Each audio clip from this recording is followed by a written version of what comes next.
High, আমি অন্তরা। অনেক দিন হলো পাহাড়ের সাথে কোনো দেখা সাক্ষাৎ নেই, তাই দুদিনের ছুটি পেতেই ভাবলাম নর্থ বেঙ্গল ঘুরে আসা যাক। যেই না ভাবা অমনি শিলিগুড়ি বাস ধরে সোজা শিলিগুড়ি, সেখান থেকে মানেভাঞ্জন, আর এখান থেকে 500 মিটার দূরে গুরদুম।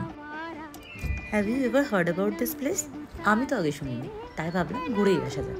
আর এখানে সব থেকে বেশি যেটা আমার অ্যাট্রাকটিভ লেগেছিল এখানকার কেবিন, আর সেটাতে থাকার জন্য 300 থেকে 500টা সিঁড়ি উপরে উঠতে হয়। যদিও নিচে কিছু হোমস্টে ছিল, বাট ওই যে নতুন কিছু এক্সপেরিমেন্টের চক করে 2-1টা সিঁড়ি বেশি উঠতে কিংবা যায় আসে। ওকে, অফবিট এরিয়া হলো এখানকার অ্যাকোমোডেশন আর সার্ভিস কিন্তু আমাদের বেশ ভালো লেগেছে। আর এই যে এটা ডাইনিং এরিয়া, ইভিনিং স্ন্যাক্সটা রুমে প্রোভাইড করলো। ব্রেকফাস্ট লাঞ্চ ডিনারের জন্য আমরা এখানেই আসছিলাম।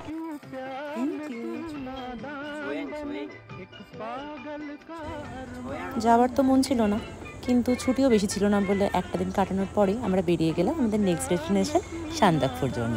দেখা হচ্ছে নেক্সট কোনো ব্লগে। বাই।